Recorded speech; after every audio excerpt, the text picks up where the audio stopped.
Shalom saudara-saudara yang dikasihi Tuhan. Mari kita kembali merenungkan firman Tuhan dengan tema penasehat ajaib. Dalam kitab Yesaya 9 ayat 5 berkata, "Sebab seorang anak telah lahir untuk kita, seorang putra telah diberikan untuk kita, lambang pemerintahan ada di atas bahunya, dan namanya disebutkan orang penasehat ajaib, Allah yang perkasa, Bapa yang kekal, Raja damai." Kutipan dari kitab suci di atas adalah suatu pengharapan untuk bangsa Israel, sebab Nabi Yesaya bernubuat tentang kehadiran Raja damai, yaitu Mesias. Nubuat Nabi Yesaya begitu terang melukiskan mengenai situasi yang akan atau telah dialami, yakni pembebasan, kelepasan, keselamatan yang telah tiba, sehingga mereka sangat bersukacita karena telah dibuat Tuhan seperti itu. Raja damai adalah sosok dari penasehat ajaib yang dijanjikan. Yesus itu adalah penasehat ajaib yang dijanjikan. Yesus dalam mengenakan daging menjadi manusia dapat melewati rintangan saat dicobai oleh iblis dan juga manusia. Yesus tidak terjebak oleh kemunafikan yang dari orang-orang yang memusuhinya, karena dia mengetahui hati dan pikiran mereka, serta penuh hikmat dan pengetahuan. Yesus layak jadi penasehat sejak berusia 12 tahun. Yesus sudah mampu bertanya jawab dengan pemimpin agama di bait suci. Perkataan Yesus penuh wibawa dan kuasa, bukan saja saat berhadapan dengan iblis dan manusia, juga dengan alam. Yesus yang sudah teruji dengan aneka masalah dan pilihan-pilihan membuatnya menjadi sangat ahli dijadikan penasehat. Sebab manusia terkadang menghadapi pilihan-pilihan yang sulit dalam hidup ini, atau masalah-masalah yang sangat pelik untuk dapat diselesaikan. Dalam kebingungan itu, biasanya kita akan mencari seseorang yang akan memberikan kita petunjuk, nasihat, ataupun pencerahan supaya kita dapat menyelesaikan masalah-masalah tersebut. Alkitab memberikan jawabannya, sebab ada Yesus Kristus sebagai penasehat ajaib. Yesus sebagai penasehat ajaib mengajarkan sesuatu yang berbeda, sehingga hikmat orang berhikmat hilang. Misalnya saat Yesus mengajar dan khotbah di bukit yang membuat pendengarnya jadi takjub. Dalam kitab suci yang ajaib itu adalah Tuhan Allah yang Maha Kuasa. Dia adil dan benar segala jalannya, Raja segala bangsa. Yesus penasihat ajaib karena dia 100% Tuhan dan 100% manusia. Tuhan atau Yahweh menjadi manusia, menjadikan dirinya sebagai penasehat ajaib. Ada beberapa karakteristik penasehat ajaib yang nyata dalam diri Kristus. Yang pertama, seorang penasehat akan selalu bekerja secara langsung terhadap yang dinasehatkannya dalam percakapan, pendampingan, dan relasi yang dekat. Mesias itu datang menghampiri manusia dan menjadi manusia dan hidup di tengah manusia. Begitulah Tuhan menjadi penasehat yang ajaib dalam hidup kita dengan membiarkan kita masuk dalam relasi dengan Kristus. Yang kedua, seorang penasehat memegang peranan penting dalam pengambilan keputusan orang yang dinasehatinya. Puji Tuhan, di tengah zaman yang gelap ini, kita punya penasehat ajaib yang memimpin dan mencerahkan kita dalam pengambilan keputusan-keputusan yang penting.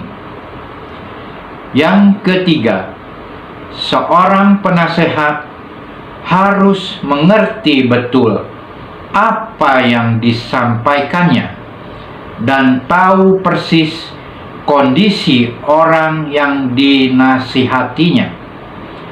Penasehat yang ajaib ini bahkan telah turun menjadi manusia dan merasakan artinya menderita, terhimpit, dan ditekan penguasa dalam ketidakadilan. Dia tahu persis dan mengerti setiap pergumulan yang kita alami, karena Yesus pun pernah mengalaminya. Tapi ada dua hal yang harus kita miliki supaya penasehat yang ajaib sungguh kita alami secara pribadi. Kita harus memiliki percaya dan taat, sebab pergi kepada pembimbing tidak ada gunanya kalau kita tidak taat melakukan apa yang dia katakan. Sama saja Anda pergi ke dokter lalu mendapatkan resep obat, tapi Anda tidak menebus obat Anda sendiri. Apalah artinya pergi ke dokter? Dalam Yohanes 16 ayat 13a berkata, "Tetapi apabila Ia datang, yaitu Roh kebenaran, Ia akan memimpin kamu ke dalam seluruh kebenaran." Tuhan memberikan nasihat melalui Alkitab, firman Allah. Tuhan juga memberikan nasihat melalui Roh Kudus, Roh kebenaran. Biarlah Roh Kudus mengambil alih kendali pikiran dan hati kita. Tuhan juga memberikan nasihatnya melalui situasi tertentu yang diizinkannya terjadi dalam hidup kita.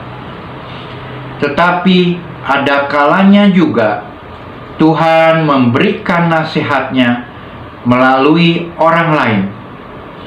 Meminta nasihat itu penting, namun yang lebih penting adalah kepada siapa kita meminta nasihat. izinkanlah Kristus memimpin hidup kita setiap hari.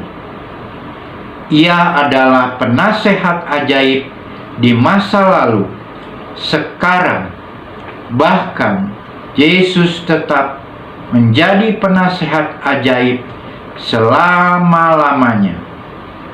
Saudara-saudara yang dikasihi Tuhan, kemanakah engkau mencari nasihat untuk langkah-langkah hidupmu? Datanglah kepada Yesus Kristus, penasehat yang ajaib. Bersama Dia tidak ada yang mustahil. Puji Tuhan. Haleluya. Dilanjutkan dengan isi saya. Mari kita baca Yesaya 9 ayat yang ke-6. Besar kekuasaannya dan damai sejahtera tidak akan berkesudahan di atas tahta Daud dan di dalam kerajaannya, karena ia mendasarkan dan mengokohkannya dengan keadilan dan kebenaran dari sekarang sampai selama-lamanya. Di dunia ini tidak ada orang yang tidak membutuhkan penasehat. Untuk kesehatan, kita perlu penasehat medis, yaitu dokter. Untuk urusan keuangan, setiap pengusaha memerlukan penasehat keuangan. Dan masih banyak lagi sisi kehidupan lainnya yang membutuhkan penasehat sesuai keahlian bidangnya. Tidak ada penasehat di dunia ini yang bisa menjadi penasehat keselamatan. Setiap orang membutuhkan penasehat buat jiwanya. Hidup yang bahagia yaitu hidup yang bebas dari rasa takut, hidup yang penuh damai sejahtera, hingga hidup yang kekal menjadi dambaan semua orang. Untuk itu, tidak ada seorang pun yang bisa bertindak sebagai penasehat jiwa kita. Kita perlu Tuhan yang bergelar sebagai penasehat ajaib. Yesus adalah satu-satunya pribadi yang dua sifat yang berbeda, yaitu Tuhan dan manusia. Yesus yang hidup menjadi manusia sangat memahami pergumulan hidup manusia. Pada saat yang sama, Yesus juga sebagai Tuhan yang Maha Tahu. Yesus adalah penasehat ajaib yang tiada bandingannya. Roma 11 ayat 34. Sebab siapakah yang mengetahui pikiran Tuhan? Atau siapakah yang pernah menjadi penasehatnya? Penasehat adalah orang yang bisa kita percaya dan memiliki kemampuan untuk bisa memberi nasihat, yaitu nasihat yang berguna untuk memandu perjalanan hidup kita. Tidak semua orang bisa menjadi penasehat. Seseorang bisa dijadikan penasehat jika orang itu menguasai bidang tertentu dan memiliki pengetahuan yang cukup. Di samping itu, syarat utama untuk menjadi penasehat adalah orang tersebut mempunyai kebijaksanaan yang tinggi. Simak apa yang disampaikan dalam Yesaya 11 ayat yang kedua. Roh Tuhan akan ada padanya, roh hikmat dan pengertian, roh nasihat dan keperkasaan, roh pengenalan dan takut akan Tuhan. Dalam diri Yesus melekat roh nasihat. Sang Mesias memenuhi syarat sebagai penasehat karena memiliki syarat utama, memiliki roh kebijaksanaan lebih daripada Raja Salomo. Setiap penasehat yang ada di dunia memiliki keterbatasan. Tidak ada yang ahli dalam segala bidang kehidupan. Yesus adalah penasehat ajaib. Semua ada padanya. Patut kita kagumi. Yesus adalah pribadi yang ajaib. Tuhan sekaligus manusia. Tuhan mengubah air menjadi anggur. Tuhan menyembuhkan orang buta dan lumpuh. Tuhan membangkitkan Lazarus yang sudah mati 4 hari. Tuhan meneduhkan badai dan gelombang laut. Tuhan mengampuni dosa dan memberikan arti baru bagi kehidupan. Yesus adalah penasehat ajaib satu-satunya bagi manusia. Yesus mengenal kita secara utuh, masa lalu kita, bahkan masa depan kita. Jadikan Yesus penasehat pribadi hidup kita. Amin. Tuhan Yesus memberkati.